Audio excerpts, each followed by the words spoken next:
Hello, everyone. Welcome to another rendition of Contact Lost, the podcast about the Polish competitive scene. And today we have a slight change of the person in charge. So leading the conversation is Joker tonight, everyone. And I am joined today by your usual host, Tweak.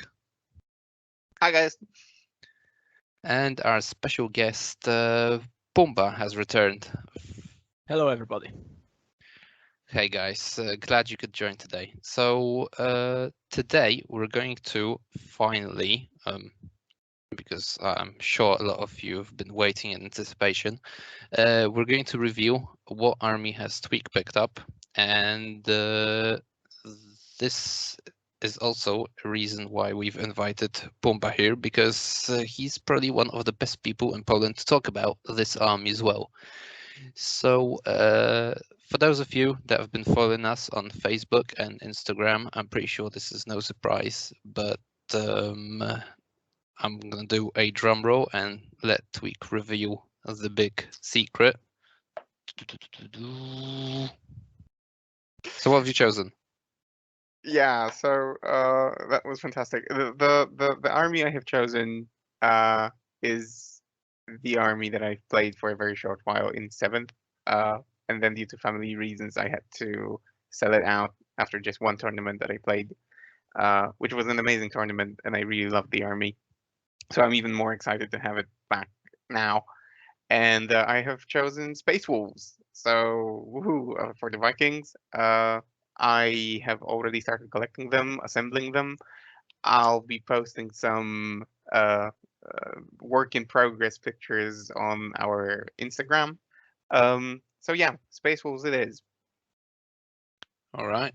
So now with the big review out of the way, I think it is no more a secret that we're going to be talking Space Marines. Maybe not in general, but yeah, we're going to be focusing tonight on Space Wolves, but also on the new reviews of Black Templars and the Kill Team Strike Force from the Octarius supplement that's just been out on pre-order last Saturday. And we've also got some announcements. So Tweaks already mentioned the giveaway. Stay tuned to find out who's won the amazing mini that we've got.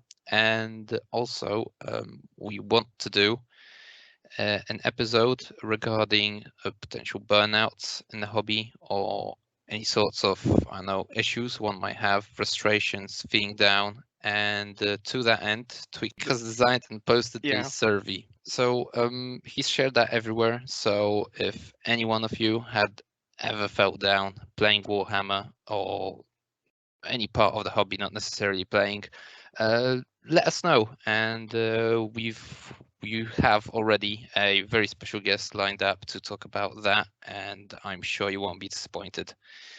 But that's next week or sometime in the future. So let's just go back to the topic at hand for today. Right, so Tweak, you've already told us what you've chosen. Any particular reasons why you've gone for Space Wolves? Yeah, I mean, apart from the wonderful aesthetic of the army, I just love the Nordic theme, and I've been playing around with a bunch of Redemptor dreadnoughts. I'm building one right now using some bits from the Venerable Dreadnought box. And I must tell you that it's such a fantastic source of bits that complement the Redemptor Dreadnought model.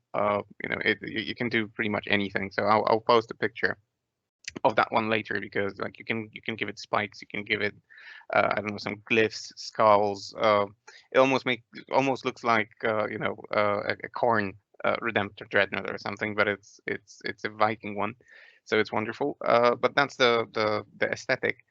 But also, I like to think of this army as an interesting tool set that you can pick and choose from. I've gone through, well, as you know, I mentioned in the previous episodes, I was torn between A bunch of armies, including like Chaos Demons, White Scars, Guard, Tyranids, and so on. But to me, this army felt like, as I said, the best like toolbox that has plenty of things to offer. It also forces you to think a little bit. It's not just that you're going to pick a build that you found on the internet and you are going to steamroll through all the tables and so on. But yeah, as I said, there's a lot to choose from. So I've played a bunch of games. I've actually been to a small tournament with this list, or with this army, to a 1K tournament, an overnight tournament that took place, I think, 2 weeks ago. So I had a run with this. I could, play test and see how it feels. The general build that I used for that was, it was only 1K, so I brought a Primaris Chaplain on bike, 2 intercessor, like assault intercessor squads, and on top of that, I had a Redemptor Dreadnought with plasma, the Gatling cannon, and Icarus, and 2 storm bolters. And then I also brought 2 units of Wolfguard on jam packs with claws and shields, and a drop pod with long and multi-melta.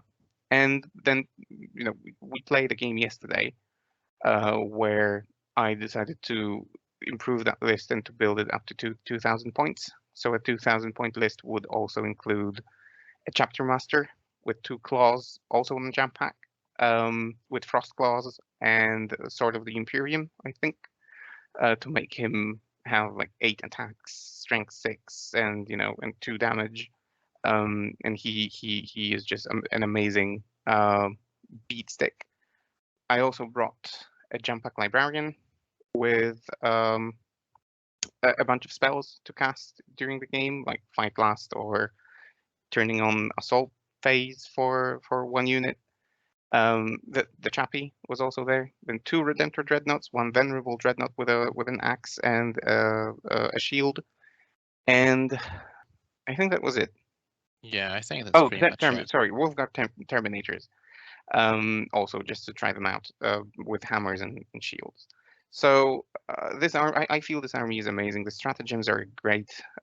Each of them costs like 1 CP, which is very moderate, I would say, and I really like it that you can turn on the assault phase in 3 different ways, I think, for this army, and it's crucial because it plays its successors. So Whirlwind of Rage, Exploding Sixes, and Born Heroes, which is +1 to hit on the charge, and with combined with the Super Doctrine, that's what the Space Wolves have.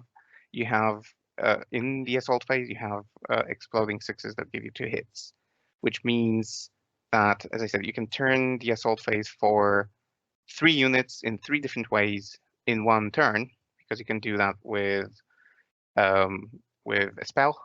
You can do that with a stratagem from the Space Wolves book, and you can do that with a stratagem from Space Marine book, where you turn on 3 doctrines for a unit. So in the future, I think I'm going to run 3 units of Wolfguard on jam packs. So I'm going to resign from the Terminators, and instead of them, I'm going to bring a unit of Wolfguard with claws and shields. And that way I'll have, the possibility to have all 3 of them be in the assault phase earlier than by turn 3. So yeah, it's just, as I said, it's just an amazing toolkit that you can use, and I haven't found something like that in any other army, and it's just a pure joy to run them on the table. Okay, well, that was very comprehensive. Thanks for that. You've actually answered 2 of the further questions I had before I asked them, so well done you. All right then, Pumba. The power armored poster boys through and through. So what's your take on the Space Wolves? So Space Wolves are Space Marines, which is both good and horrible at the moment.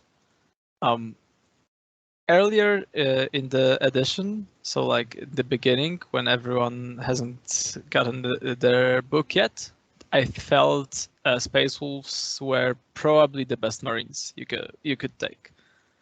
Not only were they do they have the best toolkit of any Space Marines, especially combat Space Marines, but they are pretty. They can depend on smaller squads, which is one of the main weaknesses of Space Marines in general, even now, that they are way too expensive probably for what they do, especially for their defensive stats. At the beginning of the edition, that wasn't such a big problem, as offensive profiles of other codexes were not updated yet. But currently, anything can deal pretty easily with typical power armor dudes, and even the best units of the codex, like Vanguard Veterans or Wolfguard for Space Wolves, struggle to keep themselves alive for longer periods of time. So the Space Wolves have the ability to rely on smaller squads because of their super doctrine, because of their toolkit with stratagems, because of many fights lasts. They can just, even if you, especially if you're taking, as you are, Tweak, the successor chapter of Born Heroes and Wheel of Rage, which is a very typical choice for them at the moment. I would say that even if you leave a couple of guys standing, they can actually make a big difference, which is something other Space Marine chapters, especially melee Space Marine chapters, lack. So I like them in this they have this weird spot in which they can actually make up for lacks of other chapters. Yeah, plus the important factor is, I think, I don't know, for me, I was looking for an army that is not static. So out of all the Space Marines, I think, you know, the combat ones, Blood Angels or Space Wolves, are the most appealing. I didn't particularly like the concept of Ultramarines or I think Dark Angels, who also seem to me like a fairly static army. But then Pumba, you can correct me if I'm wrong, but I think that they're mostly about shooting. I believe Iron Hands do something similar. They you know, excel in the Devastator doctrine, and this isn't something exactly for me. I used to play, you know, in 8th throughout I think the majority of 8th, I used to play an Eldar soup, so like a mixture of Craft World and Drukhari. And to me, the biggest appeal of that army was its speed. So it was like all over the place, you know, with all the jet bikes and whatnot. So when I was picking my army now, I was also looking for army that is mobile, and Wolfguard on jump packs, and you know, all the heroes on jump packs, or special characters. Well, not special characters, but characters on jump packs. They really add speed to this army. And the chaplain on bike, who goes like 20 inches with you know, turbo boost and so on, giving litanies somewhere 20 inches away on the table. That's huge. That's massive. That's like great. And Wolfguard are I think like Vanguard vets, but are the only ones that are actually cheaper by, I don't know how many, 2 points or 3 points or something like that. But they are kitted out with claws and storm shields. They are actually cheaper than their Space Marine Codex counterparts, the Vanguard vets. And I think the reason for that is that they cannot combat squad. So this is exactly what you said. You cannot take them in a unit of 10 and then break them up into 5. You can only bring them in units of 5, and that's it.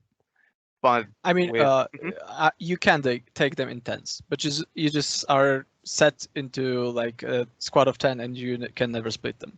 Yeah, that's what I meant. So it was like a mental shortcut. But yeah, and then as you said, the 5 guys with claws, with Whirlwind of Rage and the Super Doctrine, they spit out so many attacks. Like I saw Joker's face when I was like attacking him with these yesterday, and he was cursing all the time because there were so many 6s that exploded, you know, into 2.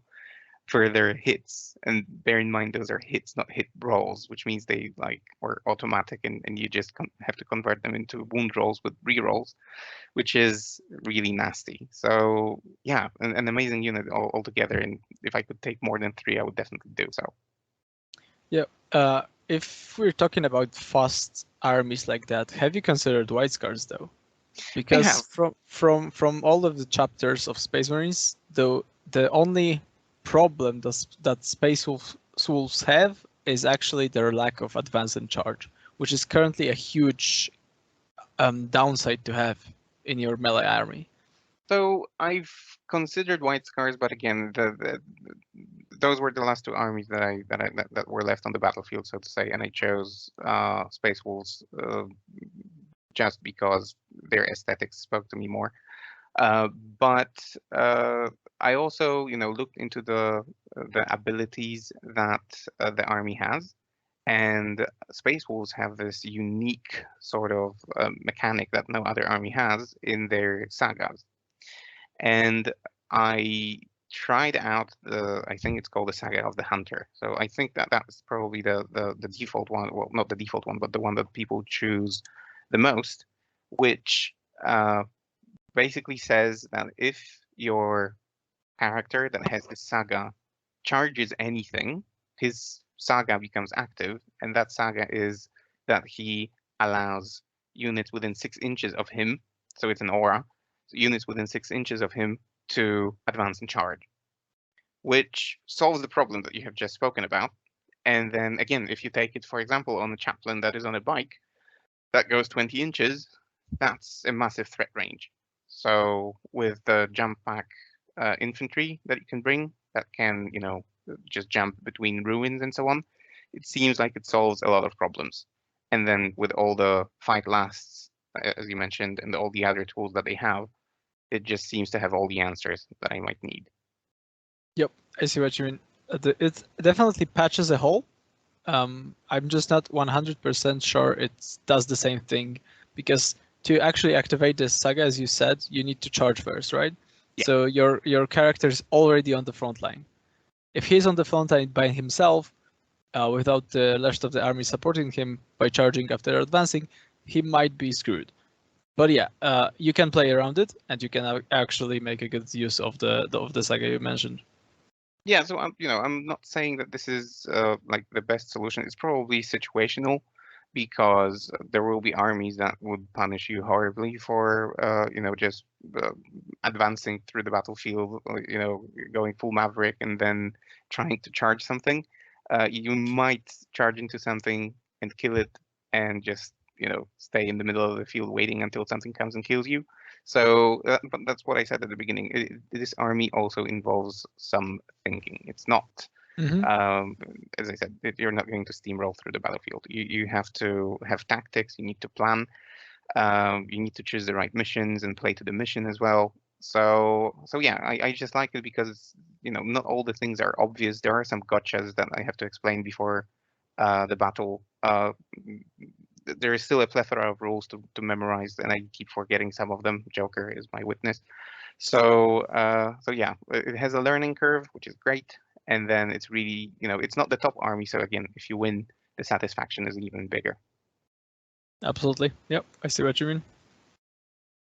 Yeah, so Tweak, you've mentioned a couple of units you've been taking, and those were, and among them were many popular choices like the Redemptor Dread, Wolfguard / Van Vets, the Primaris Chaplain on bike. I think he's an auto-include in any Marine army. A staple, yeah.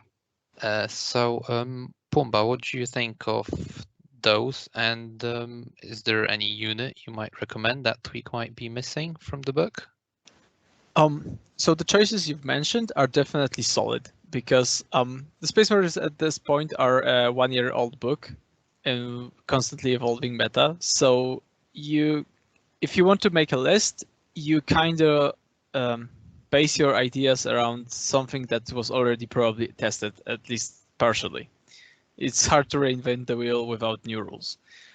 So all of the choices like Redemptor Dreads, Wolfguard squads, the Chaplain, they are all super solid, and I would definitely take them. From things that are unusual for other Space Marines, but I have considered when playing Space Wolves for some period of time, were definitely the Assault Marine squads, whatever they are called in Space Wolves specifically, because they are not called Assault Marines there, but Skyclaws, I think. Yeah. I think Skyclaws have a place actually. They can take better weapons, I believe, and they have a ton of attacks because of their special doctrine and all of the buffs that Space Wolves have. They just can actually make some work, and they are cheap, relatively very cheap. Yeah, the only thing that I find off-putting about them, and I left my codex in the other room, so I will probably run for it in a second, but I think one of the rules that they have is that the Skyclaws have to charge the closest unit that they are next to. Yes, I think it's called a headstrong or something like that, which I find absolutely correct. Yeah. So to me, like taking into consideration, for example, the game that we were playing with Joker yesterday, he was playing Drukhari, and I hardly ever, there was hardly ever a situation where he would charge me with just one thing or be close to me with just one thing. There were like 3 or 4. So it would take an extreme effort to position those Skyclaws in such a way to charge exactly what I want to charge. And I can see room for failure there, or at least room for trip ups if not played right, which just adds a little bit level of complexity, which I don't know if I need right now. But everything else that you said, yes, absolutely, they are very versatile. They can take like extra weapons. They are cheap. They have objective secured. So there are more advantages than disadvantages about them. Yep. I think they are a great trading unit, especially early on. Against some factions, you just need to put something on an objective or trade a unit that someone has put on the objective. And you don't want to do that with your expensive hitter units. If you have another forward objective, if you're playing a mission that has objectives in the middle, which is most of them, you just want to trade. Someone might just start the game, send a weak unit to the middle, and then you have a problem of how am I going to remove them if they are, for example, out of shooting lanes, right? If they cannot be shot down from like redemptive jets, and that's the thing in which I think the Skyclaws might excel at. But that's a very situational thing. Yeah, I think I'm just like pointing you towards something you might consider. Yeah, because it's all very dependent on the terrains you're playing, on the people you're playing, on your local meta, as all list building is, to be honest. Yeah, plus I see that the Redemptor Dreads are like they automatically become bullet magnets if I don't start. Like all my opponents go out of their way to shoot them down. So usually I don't think I've played like 7 games with this army already in the span of like, I don't know, 3 weeks or maybe 8 games. And I don't think I maybe started 1 of those. In all the other games, my at least one of the redemptors was like at half health or something like that. So if there is anything I can do or any other unit I can take that will not immediately be a bullet magnet and will make my enemy have a hard think about what they actually want to do because they cannot target anything, then yeah, absolutely. But I have a question of my own, because I observe from the very beginning of the 9th edition that I struggle greatly with the secondary choice. I never know which ones exactly to choose, and I never know how to best execute them. Like, the 3 that I've been most commonly going with are Jesus, what is it called? Engage on all fronts. Engage on all fronts. Data and oaths of something. Exactly. Oaths of moment. Yeah. So oaths, because it sounds like automatic points almost with an army that hardly ever fails morale, that can fairly reliably hold middle, and that can kill. So that's good. That's positive. Yeah, I like the trust. I think also moments Oaths are absolutely the best secondary mission in the game. Yeah, so you can pretty reliably score that.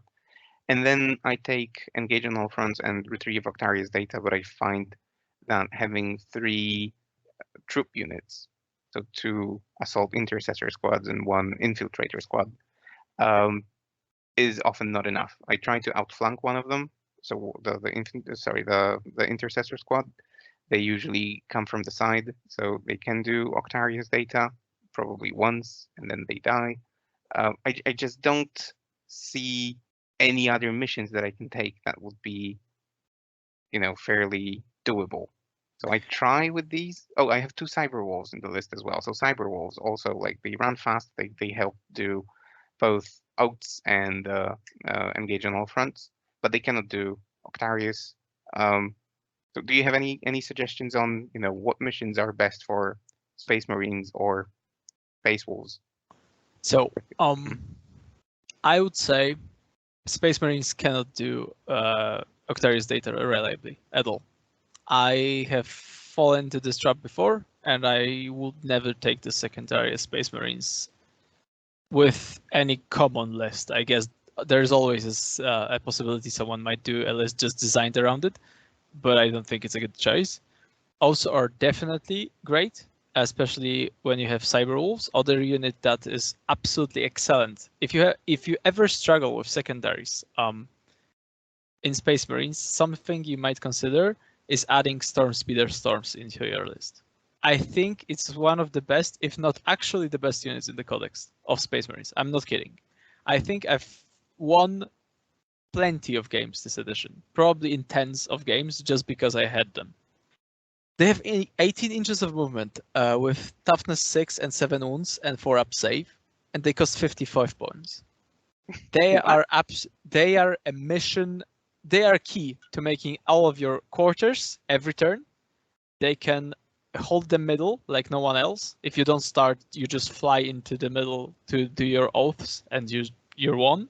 And even if you don't start and fly into the middle with one of these, it's not actually easy to take them down unless you put some actual firepower in there. Yeah. Because that's 7 wounds of toughness 6. Even with a 4 up save, that's not going down to just random shooting. How did I miss that unit? Sounds crazy. That's actually one of the best Space Marine book. Yeah, that's probably the reason why. Yeah. Like I'm seriously, I have lists in which I run like 5 of these. I'm not kidding. Just because they are dedicated transport, you can actually take plenty. Of course, there's always like a point in which they don't do enough because their offensive power isn't big. It's not it's non-existent almost. It's 1 heavy bolter. If we are talking secondaries, the Space Wolves have a pretty nice secondary of when they charge, after they charge in a turn, they get 3 victory points, I believe, right? Something like that, yeah. I think you need to be in 2 combats. Or charge. Or charges. But I think, Joker, you're mixing up you're mixing up the Wolves mission with Space Marines mission. No. I think they can. I'm just like gonna double check that, but I'm pretty sure they need to be in either charge this turn with 2 units or be in combat with 2 units. And that's one of the missions that I would consider. Warrior's Pride. Score 3 victory points at the end of your turn if 2 or more Space Wolves units from your army are within engagement range or an enemy of any enemy units or have completed a charge move. This is doable. You can reliably score probably like 9 points from this in most of your games. You're not going to do this first turn, but after that, like in many games, you can score like in 3 turns, and that gives you pretty surely 9 points. And the other option, except for Engage over on fronts, which is great, and Ops of Moment, which is amazing, is probably a mission one, or a flex spot is called, right? If your opponents give out something, you probably take that. Like no prisoners, for example, against Necrons. Or lots of vehicles, if you can reliably kill them, of course. If he's, let's say, Drukari, you might consider taking Assassinate because they rely heavily on their characters for offense, so they will be exposed. So basically, it's or you take a mission secondary, because on missions like Priority Target or the one on Quarters, there are missions you can just basically take for free, and they will definitely score you points, like controlling the middle of the table, of course. Thank you. I will do that. Otherwise, I will actually lose. So yeah. Might as well. Yeah, exactly. Priority Target is the best one probably because it just actually requires you to control. I'm skipping the details, but it actually requires you to control a point in your deployment zone at the end of your turn. So it's 3 points every single turn. So the two are basically, you're always thinking oaths as Space Marines, whichever chapter you are playing, I think. You either take the Quarters or you take the. It used to be called Domination. I think it's called Stranglehold. Yep. Yeah. It's also very viable for many missions, especially ones with like 4 or 5 objective markers, because it's easier to gain control of all. It requires you to control more than half of the objective markers, or at least 3 and more than your opponent. It was a slight change from old Domination. And that's one which you would like to score, because on many missions, like if you have 5 objectives and you're not controlling 3, then probably at the end of the turn, then probably your opponent is controlling 3, and that's him gaining 15 points from primary. So you need to deny that to win the game either way. True enough. So sometimes that mission is better than Quarters, because Quarters requires you to go out to every part of the table, and if you are not in every part of the table, you score like 10 points. And from the other one, you probably will score like 12. It's a small change, but sometimes it just makes a big difference. Yeah, engage on all fronts especially seems. I always feel heartbroken when I pick this mission, because to me it ultimately means sacrifice a unit. Like, send something and it will most likely die. So if it's a trooped unit, it should at least be cheap. So yeah, Skyclaws or Grey Hunters or something could potentially go and do that. But then you're saying goodbye to them. I was thinking of maybe a stronger unit, outflanking them, like, I don't know, Eradicators, for example, outflanking them, then entering the battlefield, doing like engage on all fronts or Octarius Beta, and then for 1 CP you can make them shoot, and without breaking the action. I think it's for 2 CPs. Is it for 2? Could be for 2. I think so, yeah. Yeah, could be for 2. So, but still, yeah. So I was thinking about that, but then, is it really worth it? Again, they turn into a throwaway unit, and they are too expensive to be a throwaway unit. So it's not a perfect tactic, but still something to consider. But yeah, what you said definitely makes sense. So I'll give it a think.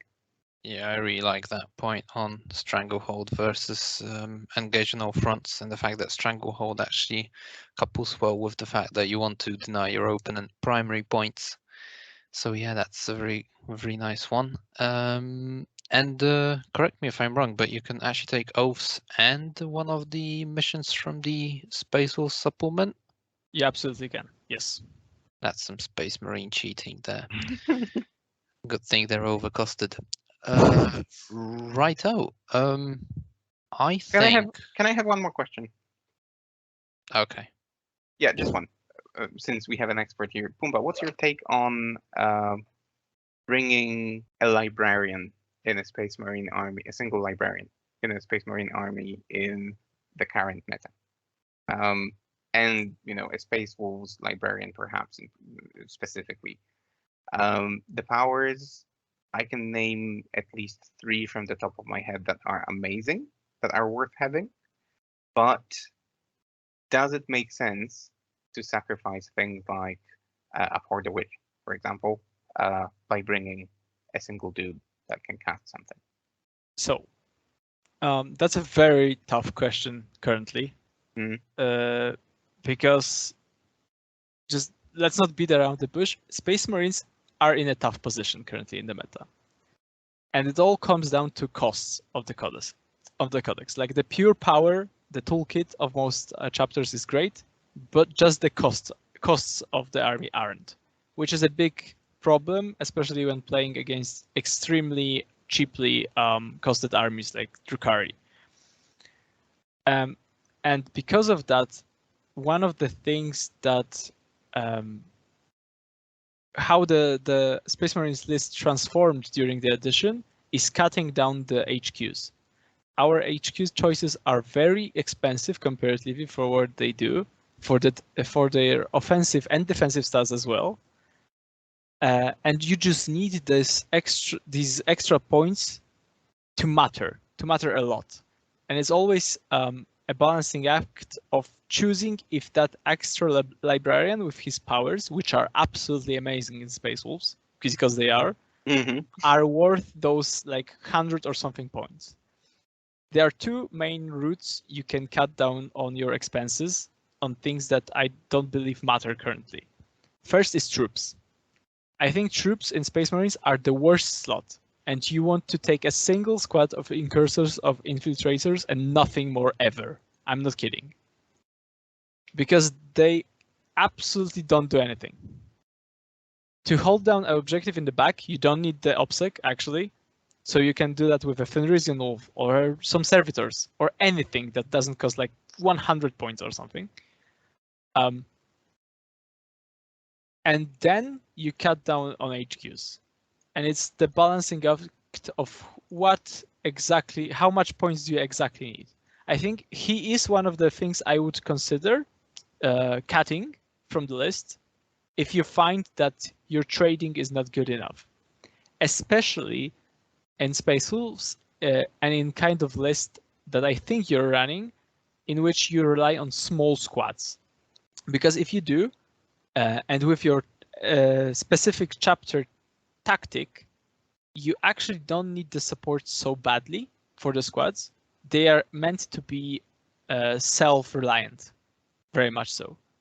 So they just run off by themselves, and it's possible they will just do what they are meant to do and trade well by themselves without the help of the librarian.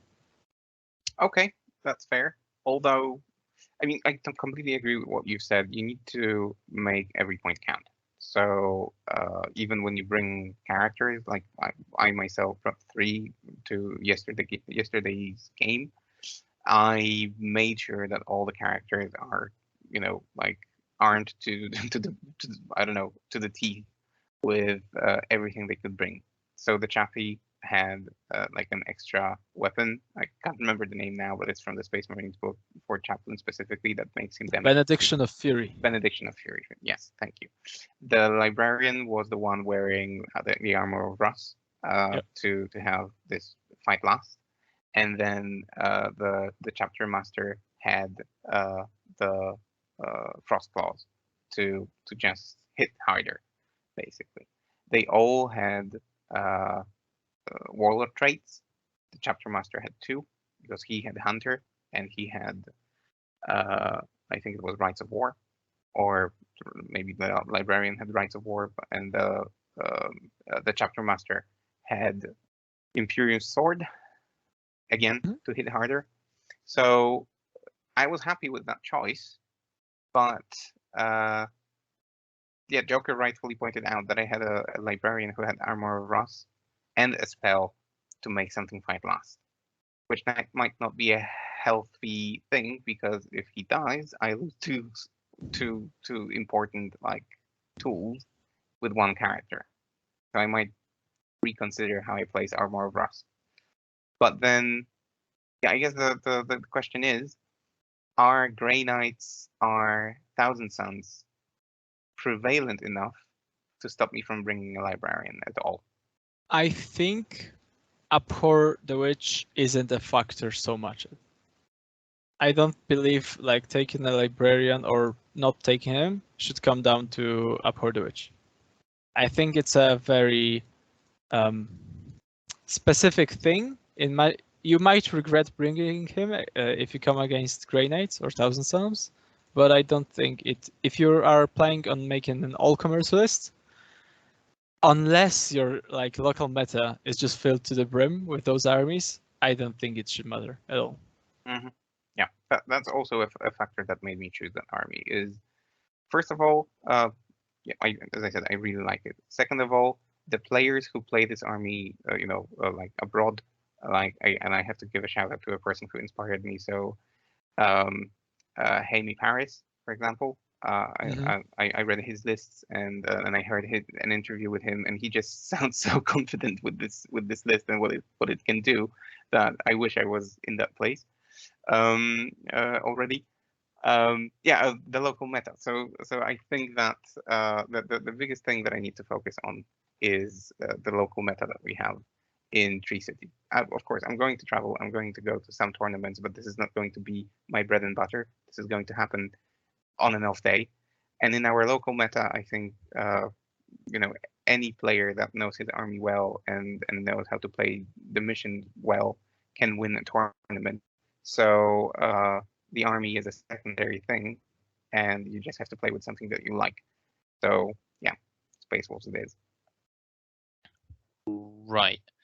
So now I think we have actually covered Space Wolves quite well, and I think we've actually gone on for quite a bit of time. So maybe let's move on to the next topic, and let's discuss the chapter that can't actually take any librarians, so they won't be considering that for sure.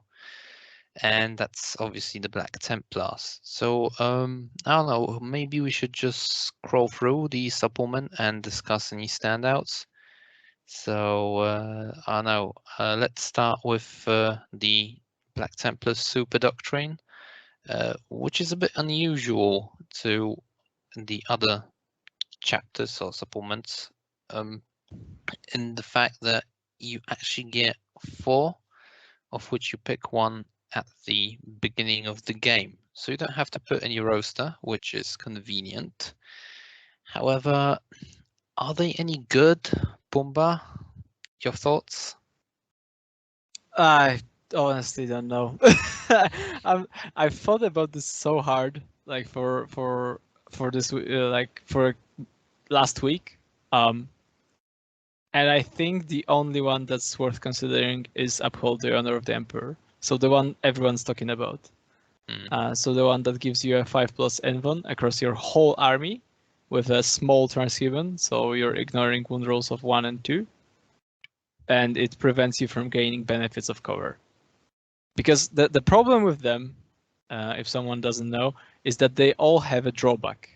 And they are significant. They are so significant. Like, not being able to fall back just basically means that accept any challenge no matter the odds, that the vow that's connected to it is non-existent to me. You cannot play around that. Yeah, because the opponent charges you, he doesn't kill you, you stay in combat, so he's safe from shooting, and then he activates first and wipes your unit off. Done. It's terrible. I'm not kidding. It's terrible, I think. So yeah, I think you can make an army around the Uphold the Honor of Emperor, and it's one of the most polarizing rules I think I've seen internet and the community discuss. I think many people are overestimating it, and I'm on defense. I think it's absolutely great on some things, but it does weaken the part where you cannot benefit from cover. Actually weakens one of the best units of the Space Marine Codex, so like Vanvets with shields or Blade Guard veterans, because they cannot ever have a 1+ save in cover now, and it's a big drawback. Yeah, I mean, if you think, if we take a step back, and if you just look at those rules in general, I had such high hopes for the Black Templars. I even, at some point when I heard they were coming out, I thought, oh, I'll wait with my choice because maybe these guys will be amazing. However, Games Workshop did something that I believe any company that releases, a game shouldn't do, which is to give someone a choice between something cool, but also losing something. And Vows and Passions is that system that does both. Like, You cannot. You have to like sacrifice something in order to have something cool.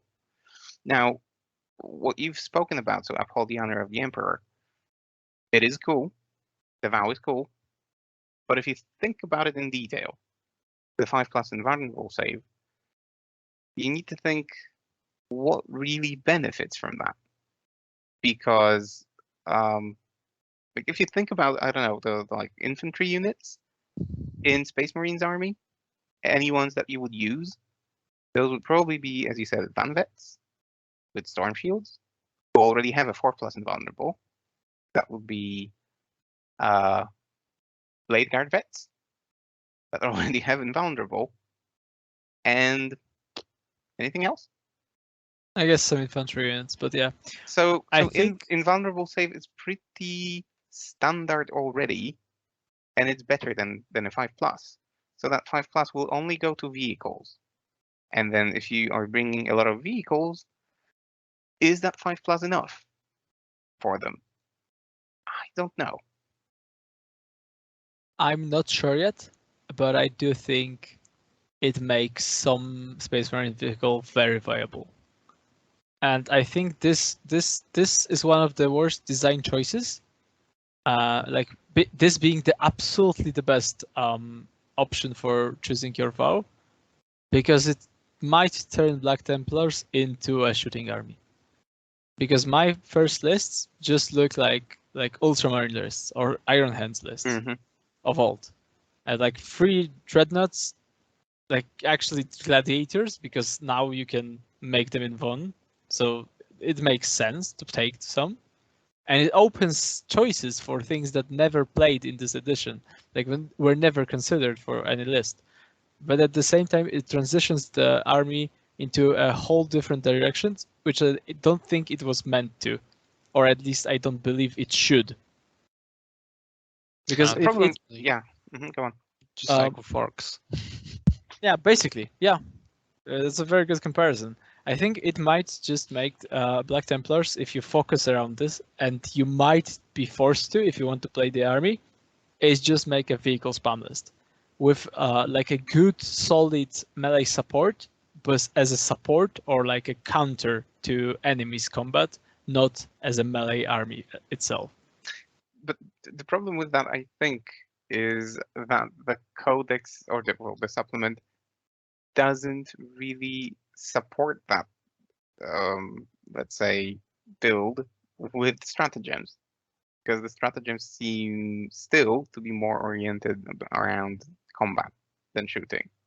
So you can, of course, you can use all the stratagems from the original Space Marines book as well, which is good. But then a shooting army on vehicles just sounds like something that, even despite a 5+ invulnerable save, will go down quickly and might not be able to perform the missions well. But that's just my take. Yeah, so I think the stratagems are one of the biggest weaknesses of the book, because what they've done, and it's to be honest, I think it's this supplement reads to me like a Blood Angel supplement very much. Yes, very much. And I was a Blood Angels player myself, and I died inside when I looked at the book, because we were like Blood Angels lost every cool stratagem in their book, and I don't think it's so bad in here, because there are some really good standouts, but losing advance and charge, or the devout push, like the actually going into combat, stuff like that is backbreaking for an army, for a melee army. As I've talked before, I think advance and charge is one of the things you must have now, and they just don't in any sort of way. And yes, I have the same like a fear that nothing other than actually this super production supports this shooting build, but I don't think that it matters, because sometimes the only problem, except for points, with Space Marine vehicles, they are overcosted, most of them. But yeah, some aren't, and those which are considerable lack that invuln. If like a toughness 8 vehicle, it's actually somewhat survivable on its own. and like grabbing it, grabbing that 5+ invulnerable save might actually make it stand out. What will it will it be enough to make the army play super well? I'm not sure. I still think it might be a little shit because you're still relying on pretty open tables to be able to use those vehicles to their advantage. And I don't think, at least I'm not playing on such an open tables. We are playing mostly on WTC terrain, which is very closed comparatively. And this is where the army might struggle. But if you have more open terrains, I think it might do work. And that 5+ invuln is more important in deployments and missions and terrain, which makes you deploy like on the open, right? Yeah, and I mean, if you skew it to team tournaments, you might get a table with no forests, so that passion doesn't really apply to your vehicles because they don't receive the benefit of flight cover anyway, and without any forests on the table, then you're not really losing on dense cover that isn't there, so that might work then. But then there are probably armies that just fill that role better, aren't there? I mean, considering team tournaments, I'm not sure this supplement does enough to make Space Marines like as a big faction, which it is. Like all these chapters are a big faction basically in team tournaments. I don't think it brings them close to viable in there. I don't think it skews them enough. I don't think there's enough raw power here, especially with the costs. So I wanted to leave that question more towards the end, but I cannot help myself and ask it now. Back in, let's call it the first season of our show. So when we were doing like the first 9 episodes, we had Tifus on, and he spoke about team tournaments and going to the WTC, and I think choosing the national team for Poland because he was in the selecting committee.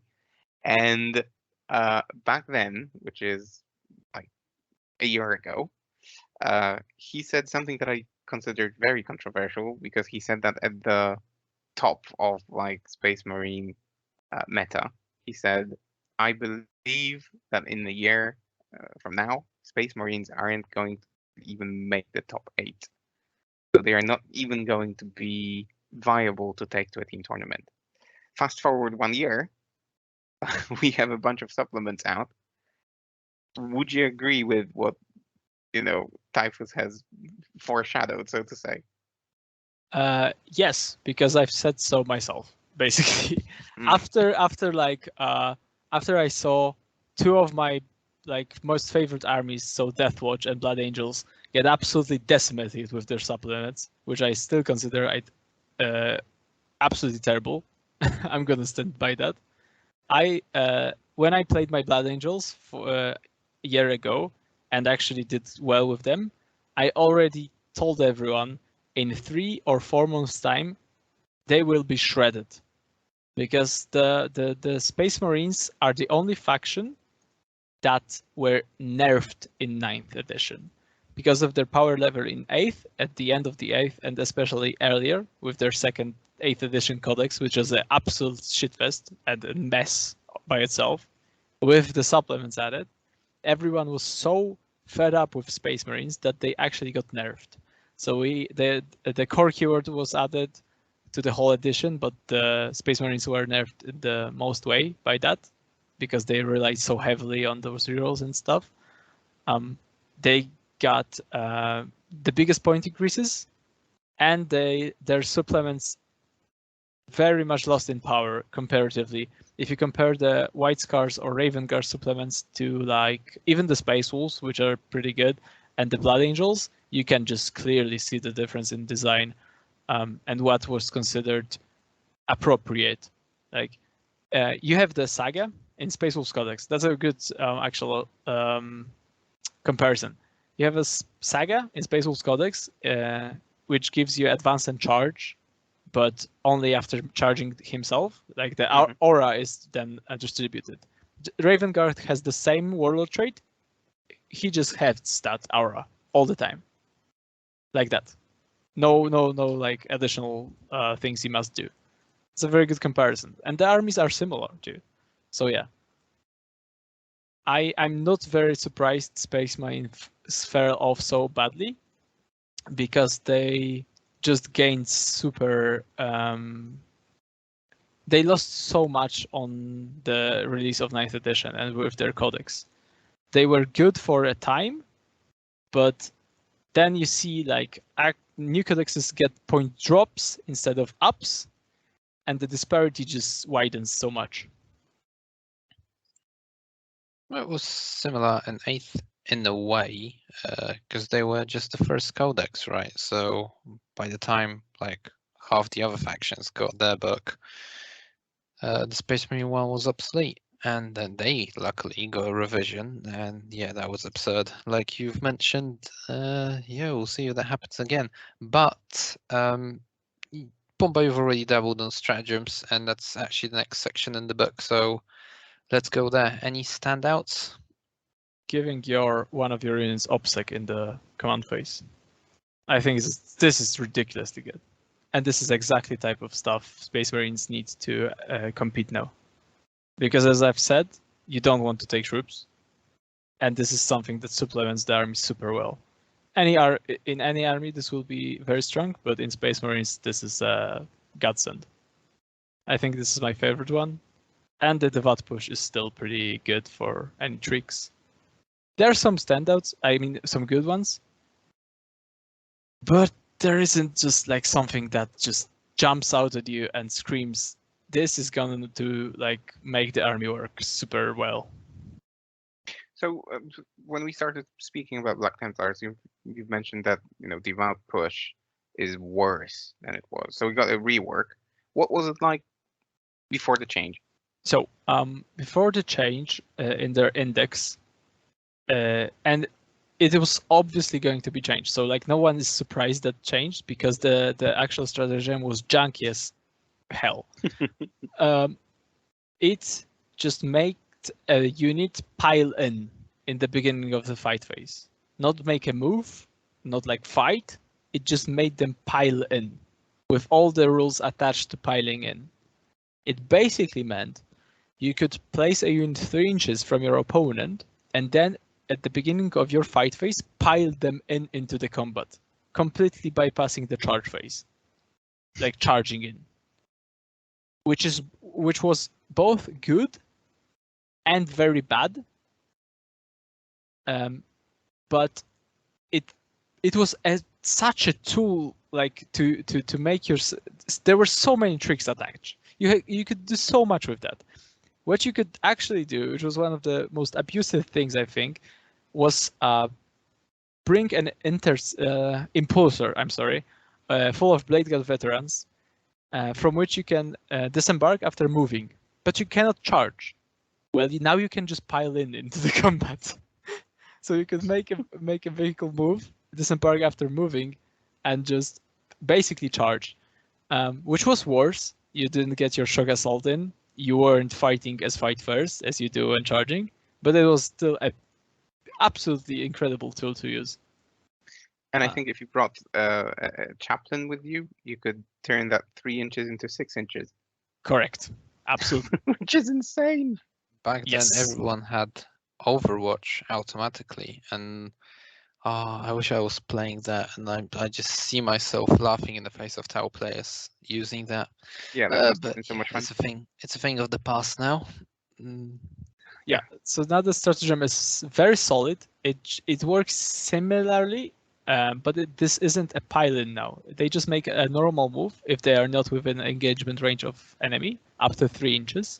So you cannot like modify it with the chaplain litany, for example. And if they are already within engagement range, they then make a pile-in move. So that is modifiable. And this happens at the start of the fight phase, any fight phase, which is very important. So either yours or your enemies. It's still a very useful stratagem to have, like some of the possibilities, like coming out of the ruin with your infantry unit or any unit, shooting, and then in your fight phase you can just move back behind the wall. so you're not in the open anymore. That's one of the possibilities. Other ones is probably like making it to your piling in or moving onto the objective in which you are not on to take it, to score it on your the beginning of your command phase, or just blocking the enemy from try-pointing you with his charges. There's so many useful things you can still do with the stratagem, but it isn't as good as it used to be. Yeah. Right. I also So- like, especially that I tend to use in all the 7 games or no, 8 games that I played, I tend to use a chaplain. I find this bombastic delivery quite cool. I wish it cost 1 CP, but 2 CP is still, for such an ability where you get 1 litany to be auto-passed, and then you can cast 1 more, sing 1 more litany. I find it really strong on a bike chaplain that is like a moving buffer for the army. Yeah, this stratagem is definitely a standout as well, because I think Black Templars, more than anyone, will be reliant on their chaplains, and you probably in most typical lists bring 2, which makes just they basically need this stratagem to make 2 chaplains. I think I said chaplains, right? Chaplains work, because they tend to be unreliable in pairs, because you can put the extra stratagem, the warlord trait of casting on +1 to your roll, just on 1 dude, basically a warlord or a guy who gains this warlord trait. So now they can actually make 2 chaplains work quite consistently. And as a reminder, how convenient it is that we're actually giving away a chaplain mini. Haha. What a surprise. Yeah, it's like we've foreseen it. Speaking of chaplains, bombastic deliveries, although I really like that name, but kind of disappointed that it doesn't really deliver anyone in a bombastic matter somewhere into enemy lines or something. Never mind. The next section are the Black Templar specific litanies. So having 2 chaplains, you might actually want to use one of these. Or are any of these usable? I think very much so, yeah. So quickly reviewing them, most of these are great. You have one that gives a unit. They're all pick 1 unit within 6, so there are basically no auras here, which is a shame, but at the same time I see why, because they are super powerful. So you have 5+ ignore all wounds, so just feel no pain on a unit. Very strong. Defensive buff. Then you have one that makes any wound roll of a 6 a mortal wound, in addition to any other damage on a unit.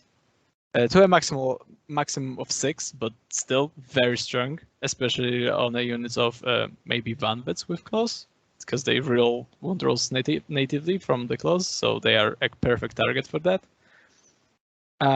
You have one that gives a unit +1 attack, like a whole unit, so every model gets +1 attack.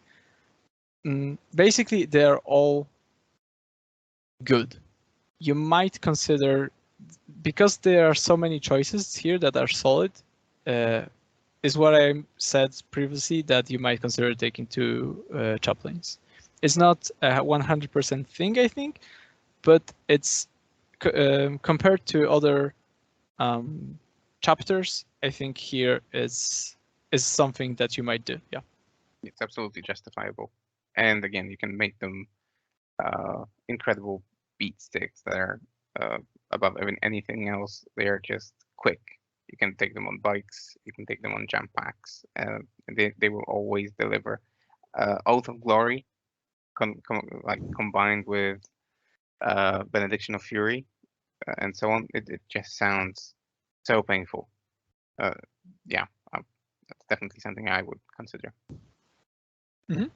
I think the weakest points of the whole supplements are world traits and relics, because myself, I just don't see anything here, except for making your character stronger. But I think now when building your list in Space Marines, you're looking for something to support your army more than making your expensive character a beat stick that will probably trade for one other unit and just die. And I cannot see anything either in Warlord traits on relics of this variety. The standout would probably be the relic for the chaplain, which makes him roll additional d6 when casting a litany, again making them more reliable. And then if you are playing a certain list, which I will talk like in a second, I think Aurelian Shroud is a must-have, but this is still a nerf from its previous iteration, which just because this relic from for anyone that doesn't know, it just you can unveil it at the start of the command phase, and for the whole battle round, next battle round, you will have a 4+ invulnerable save in an aura of 3 inches for core infantry units of Black Templars around the character who wields it. So this seems very strong, but after examining further, I don't think there are so many targets for this, as you might expect, because it's only core infantry, and it's a straight up nerf from its previous version, which just worked in the same way, but gave out the invuln to everybody, or just core, but not infantry. So you, And then, yeah. 3 inches is just a very small distance, by the way. It kind of is, but yeah, you can probably extend that with some warrior trait if you need it. The problem is it's 1 turn only, and it works just on infantry, which isn't ideal. But I think this is a straight up combo with one of the units Templars got. But other than that, I just didn't find any. Like, actually, when I was building my first list with them, I didn't bring any of the relics. I just had nothing to choose from. Which only shows, how bad the relics must be. Really. There's also one which I don't want to skip because it's very much talked about in on the internet. From what I've seen, it's Tannhauser's Bones, which reduce the incoming damage to your character to a 1. So any damage he is dealt is turned to a 1, which is a very strong defensive buff. I just don't know if a defensive buff on your character is something you would like. Like, it doesn't benefit the army at all unless he is targeted, right? I think there's a build there. There's something you can do, like taking this on your pumped up chaplain smash character will make him into an absolute beast. You can buff him up with transhuman. You can give him the benediction of fury, some mad litanies, and probably a badass warlord trait, which gives him even more attacks, like Imperial Sword, and he can be reliably very hard to kill and deal a lot of damage. But that's expensive. So what would you say to a concept of, I'll call it a skew list, although I'm not sure if it earns that, but a list that would focus on playing very cagey and would focus on making the army as durable as possible, because it seems to have a lot of tools, an aura to give invulnerable saves, a vow that gives 5+ to stuff, including vehicles and so on. So just play cagey, play durable, play to the mission. Would that work with this book? It's a possibility, but I think then you are playing kind of a worse version of many other armies, like Dark Angels. I think if you want to play a defensive KG stable army, you might just go with stable Dark Angel Terminators, because they are a bitch to kill. They're super tough. They all have OPSEC, and they just don't require so much stuff to make it work. And then you can invest in that other part of army, which is because being defensive will never work by itself in Warhammer 40,000. It just will not. You have to kill your opponent in some way. You have to be able to interact with him in some way. Because otherwise, like I've had this exact thing with Death Guard. Death Guard was an army that played defensively, was very stable, very tough. And they were considered one of the better armies when they came out. And they super quickly fell off. Like 1 month after the Codex or 2 months, no one was playing them anymore because you just learned to play around that very easily.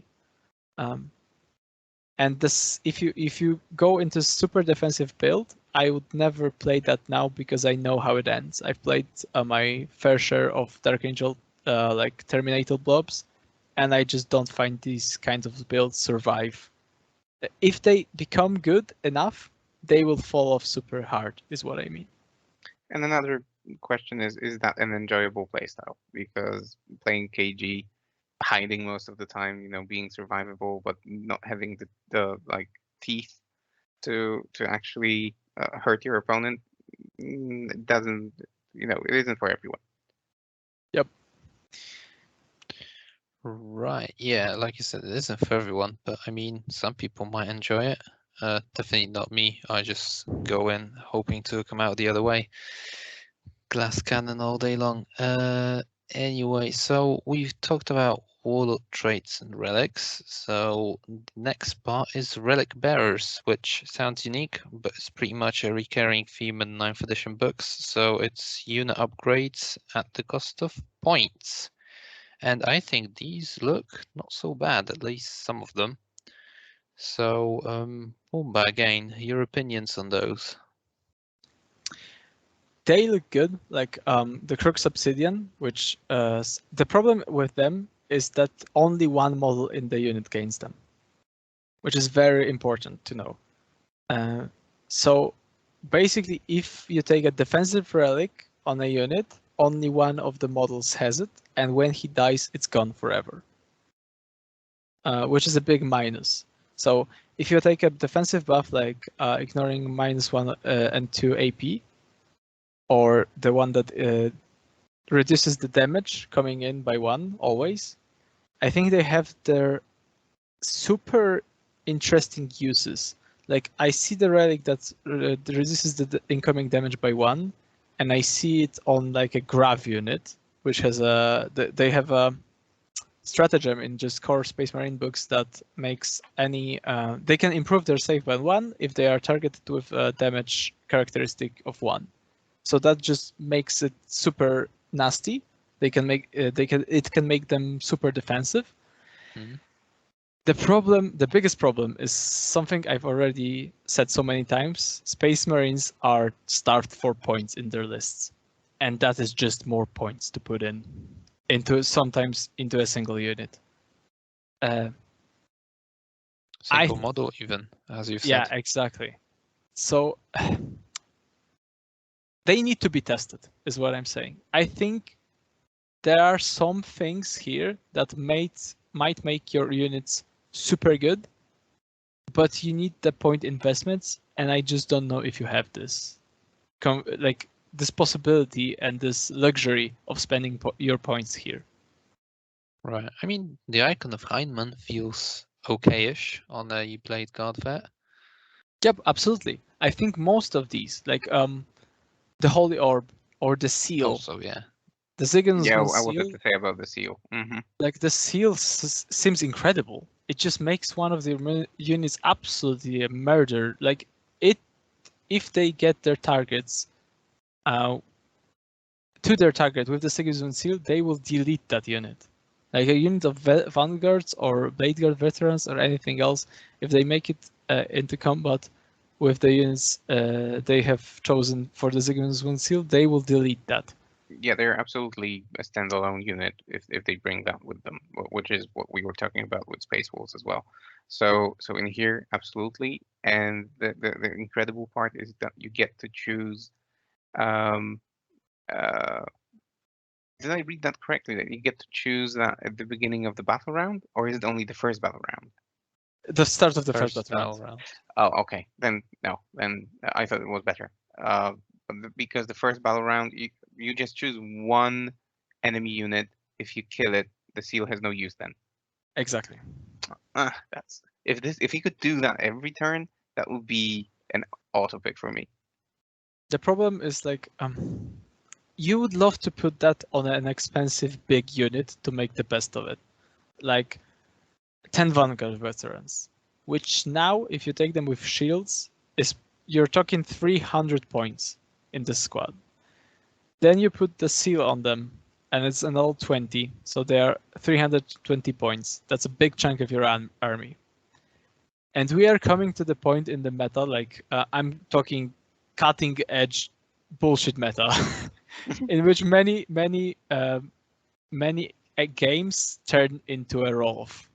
The edition is currently heading in a very dark place in which sometimes the output of many armies like orcs with their buggies or admech or now the age of tyrannies has dawned upon us with their 12 high guards everywhere, and those lists will delete those lads, these 320 points before they even see the battlefield, basically. And that's a steep price to pay again. I'm scared this isn't good enough, is what I'm telling. I think if that supplement came out a year ago, it would absolutely rock. It would be considered broken. I'm sure about that.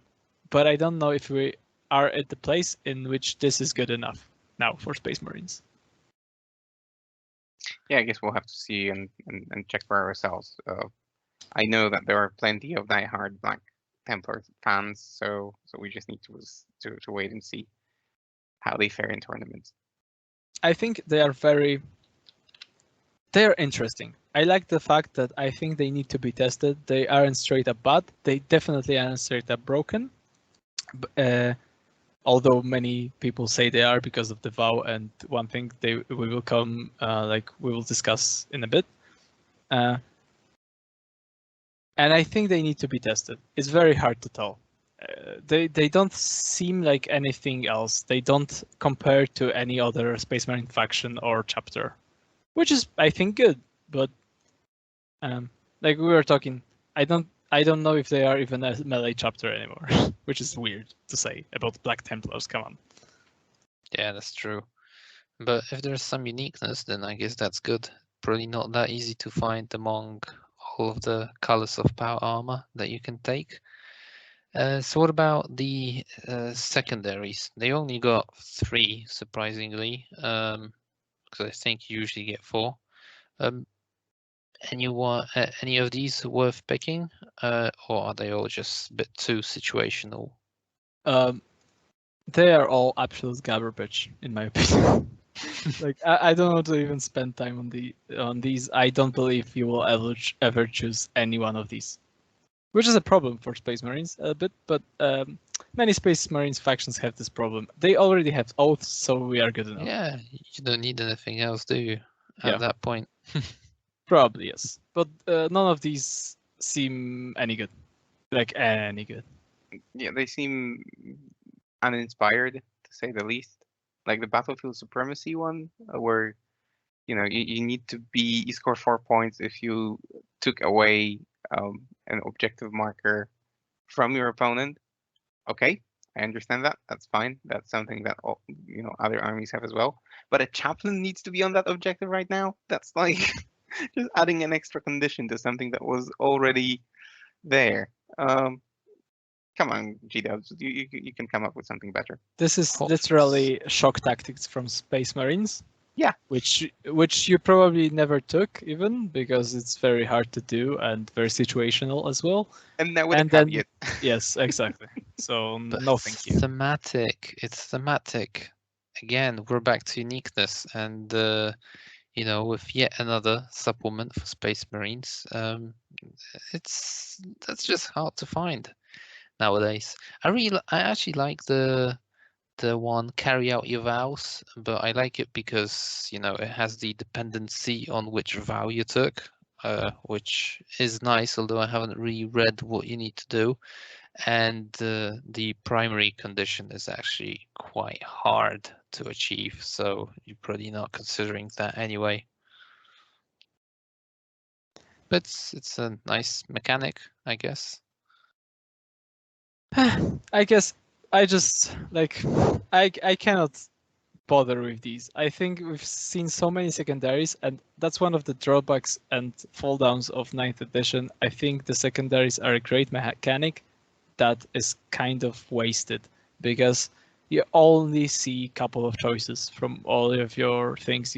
Like most of the faction secondaries could be great, and there are only a couple of standouts in which you see constantly, and then they are just absolutely awful picks, which you will never take. There's no middle ground. Yeah, I think that's true. I think, and that's something that we tried to do in, I think, in 8th, in the north of Poland. There was a time when Joker and myself, we opted for introduction of ITC style missions. In, it was back in the day when we had like tactical cards and you had to draw missions and so on. So to step away from that for a little bit, we played ITC missions, and we even had those missions at one of the Three City Heresies. The problem with that, and the main complaint that we've heard from people, was that even though there is a choice, there isn't really a huge choice. And most seasoned players just pick out like 3 missions or something like that they do in every single game. And after like 20 games, they're already fed up with the mission system because they always play the same, because it just doesn't make sense to pick anything else. And I think we're very close to that right now. The secondaries in the supplements and in the books are rather forgettable. And then you mainly stick to the missions that are the most reliable and that that you can score with your army. So if you know your army strengths, you're probably going to stick to 3, 4 mission tops. And then the rest just doesn't matter, which I think is quite sad. And as you said, like a wasted opportunity. I mean, I think we are in that place already. Yeah. And well, ITC is the reason we have this mechanic in the first place. Because they're like the majority of playtesters, etc., etc. But yeah, it's like you said. I mean, you don't take the killing missions because everyone builds lists around that to not enable the opponent to score points, and then you're just up with you're left with sometimes the mission specific one, like I don't know, the priority targets one, or direct assault. Which, then by you've the way, got have awful internal bans as well, because there are some that are you will never take, and there's priority targets, which is a free 15 points. Yeah, exactly. That's what I mean. Then you always have the choice of either stranglehold or engage on all fronts, but you're probably never taking line breaker or whatever it's called now. Then you usually get one good codex secondary, which tends to be ridiculous at times, and yeah, that's pretty much it. Then you probably have banners on some missions and Yeah, or Octarius data, yeah, of course.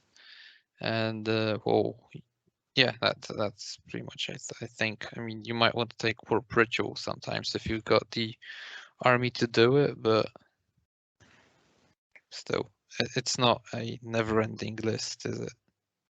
Yeah, I think this is basically it comes down to the fact that I think Games Workshop assumes people will just take the secondaries in the manner of I can probably do that, and that's fine. But you're never gonna gamble with your secondaries. If we are talking competitive play, this is something you just need to be sure you will do.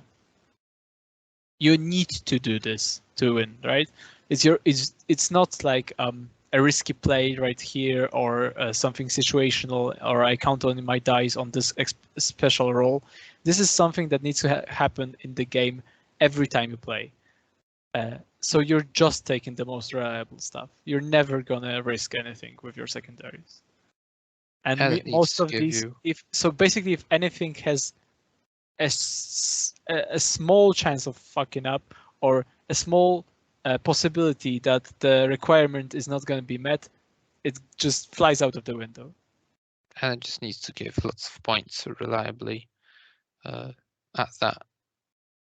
Not just Yeah, like if you listen to any interviews with players who placed in top 3, for example, of any major tournament, like I don't know LGT or NOLA or whatever, like Malik Rubio, for example, he will tell you that he focuses on those objectives that allow him to score 100 points. He doesn't even look at those that are that grant you 12, because he realizes that the top players at the top table, they need to score the maximum points, so they only go for those that can bring them full 15 and so on. So yeah, the number of those is limited, and they only make safe picks. So yeah, that's where we are. we digress. We That's do. where we are. So back to the Black Templars, and we still wanted to cover Deathwatch. So datasheets up next. Anything worth looking? Personally, I'm not taken aback by any of these. So the High Marshal Helbrecht is basically your chapter master, which you're probably not gonna take unless you really want to. He has nothing super great going on to take him, and he's super expensive. Then you have Grimaldus, which I think is absolutely a choice. He has many great things going for him, like the special buffs he gives out. He is super expensive because 140 points is the exact same price that the chaplain on the bike is with his Master of Sanctity upgrade. But I think he might be worth it actually. I have put him into my list for now. We'll see if he's gonna make it and stay there for a longer amount of time. But yeah, I like him. And then you have Emperor's Champion, which is nothing. He doesn't exist for me, which is sad. I love the model. But yeah, he's just a company champion, nothing special at all.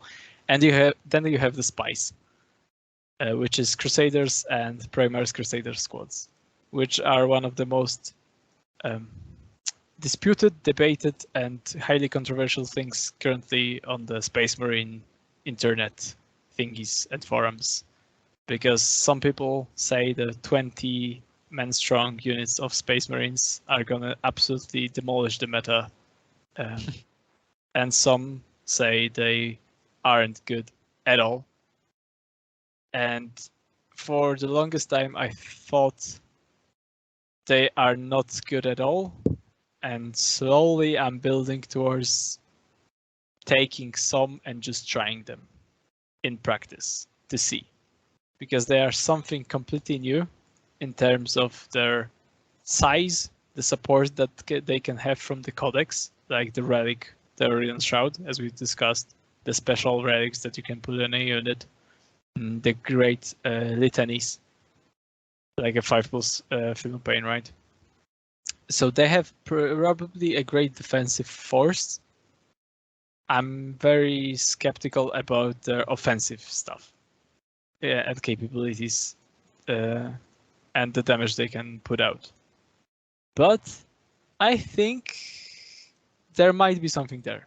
The problem is, as always with Space Marines, their cost. Because this squad, like the Primaris Crusader squad, fully kitted out, will probably take about 350 to 400 points, which is a lot. And I'm just scared to put this amount of points into one unit in Space Marines. But some people say they will absolutely break the meta and leave nothing behind. So yeah, we'll with all see. the things that Primaris bring to the table, having such a huge unit probably will be, it will definitely be something that your opponent cannot ignore, because you can put transhuman on them, etc. So they will be quite difficult to erase. Question is, will your opponent choose to try and erase them or just play around them? I'm scared that's a trap. It's basically playing a blob. The problem which I have is comparing them to other similar units in the game, not in the Space Marines themselves. Because Sisters of Battle had Adeptus Sororitas had a similar thing in their codex, They could take blobs of 20 sisters, and they had great support for them, and they were priced incredibly well, and they still didn't make the tables. So basically, I'm on defense on the unit, but I think there's something there. Yeah, I mean, Space Marines can bring apothecaries, right? And apothecaries can bring like models. And the sisters could take like a hospitalier, so same thing. Right. Basically. Okay. I just don't know. I'm gonna be 100% honest. Unless I test them extensively, I don't know if they are any good. But they are very interesting. So do you plan on bringing this army to any tournaments in the future? Probably not on the for a tournament, but I'm bringing them for my local league. Yes, I will test some of the ideas I have in the long term, in the not super competitive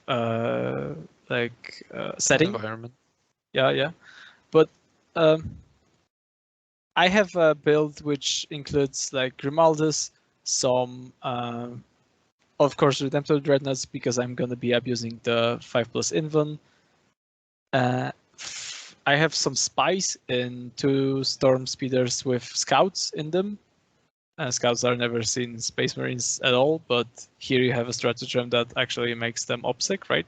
So they might have a place. They can steal objectives pretty nice with that. And with Storm Speeder Storms, which are assault vehicles, so you can disembark after moving. I think there's some cool things you can do there. I'm not super optimistic about my build. I think it's not optimal too, because of obviously it's a first draft.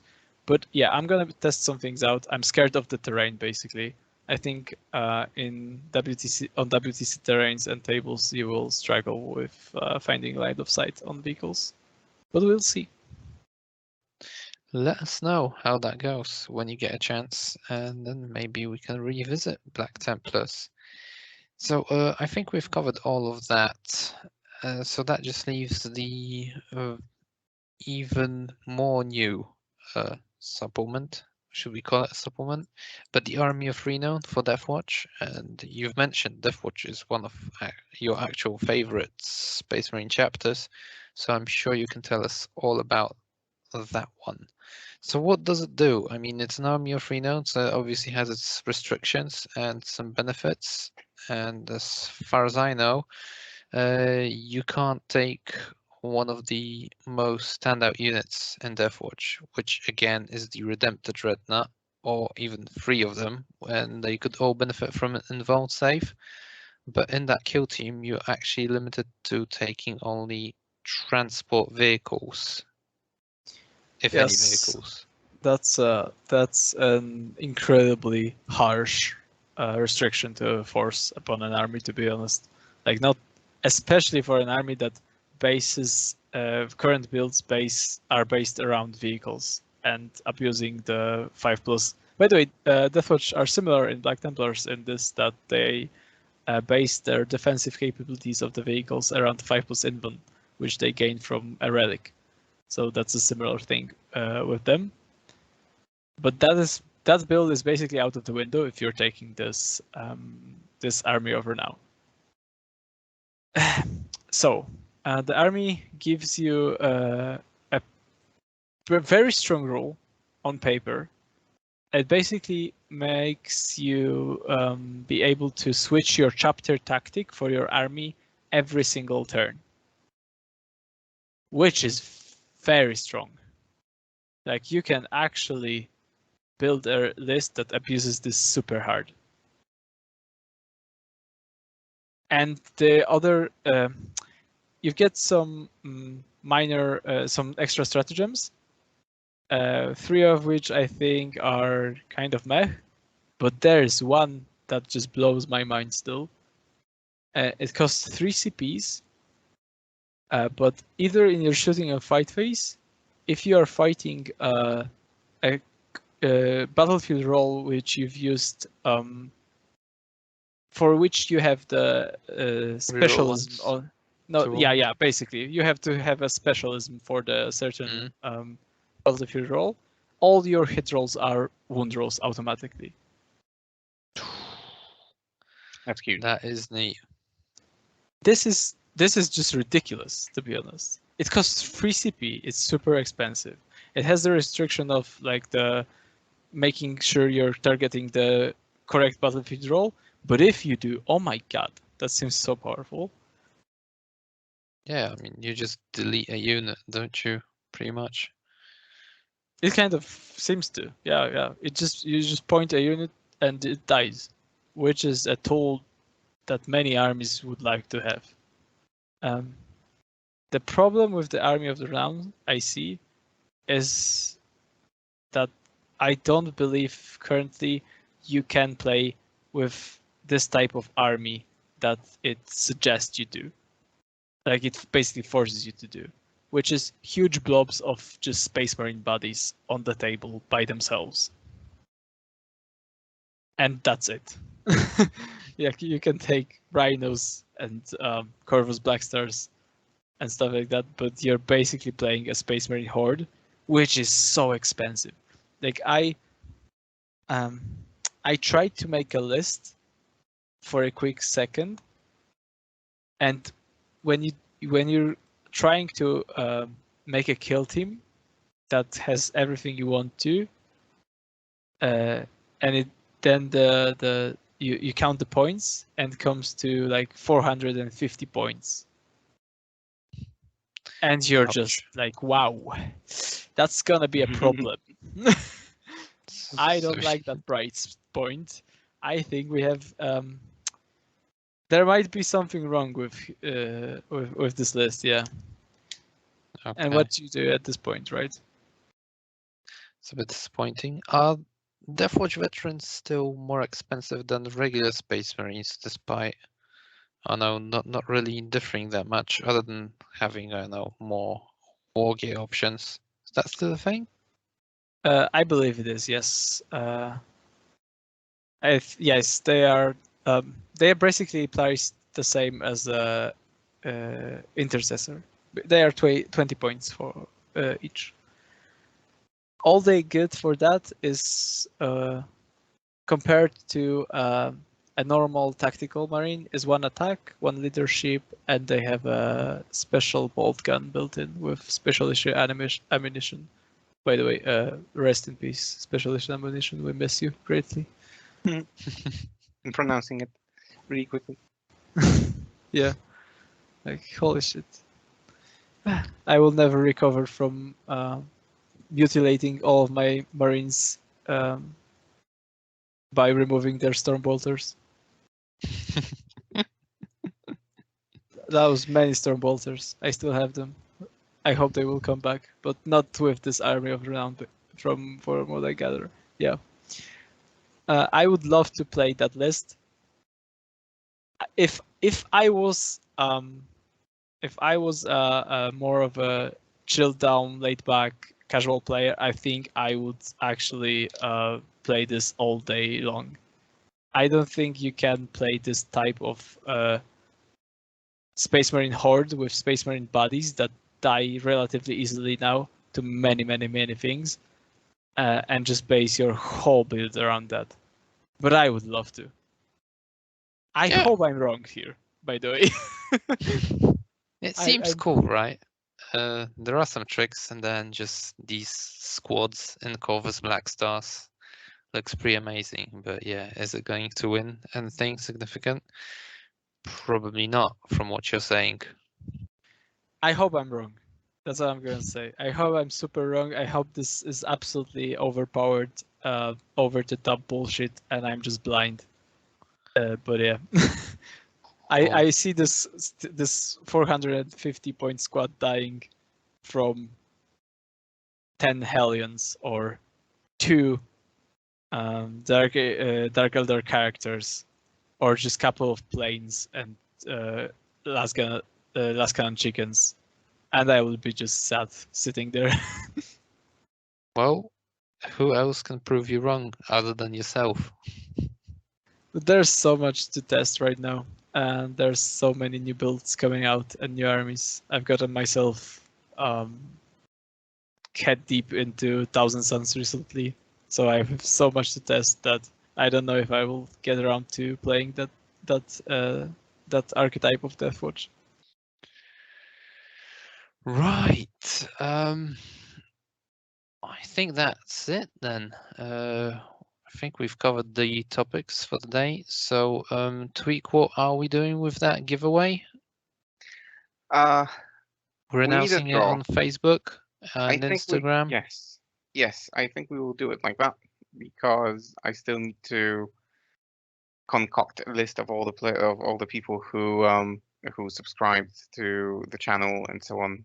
And I think we can, or I can make a video of a draw actually happening, so everyone sees that it's legit and nothing was rigged. And then once a person is selected, I will do my best to reach out to that person and to confirm like the details for shipment and so on. So watch this space because anytime now a post on Facebook and on Instagram will drop with the lucky winner. Okay, so that's that. There you have it, guys. And remember about that survey we mentioned in the beginning. If you've ever felt down, obviously due to reasons related to the hobby of Warhammer, feel free to let us know how you felt. And I mean, it's completely anonymous, but we are going to discuss the results of that with a special guest we've got lined up in one of the next episodes. And I think that's it for today, in which case, thank you, Pumba, for coming in, talking to us about Space Marines for quite a long time. Cheers, Thank mate. you very much. Thank you very much for inviting me, and see you, hopefully. Yep, hopefully. And thank you to Week for, well, can't really thank you for choosing Space Wolves, because as a Thousand Suns fanboy and player, I hate them. But yeah, thanks for being here and sharing with us your thoughts and your journey into coming back into the hobby. Thank you, guys. And that's it from us. So remember, we're Contact Lost. If you like our content, hit that subscribe button on YouTube or whatever you're listening to. We're also on Facebook and Instagram, trying our best to feature there. So yeah, that's it. Thanks for tuning in, and hopefully you join us again for another of our episodes. Bye bye. Bye, guys.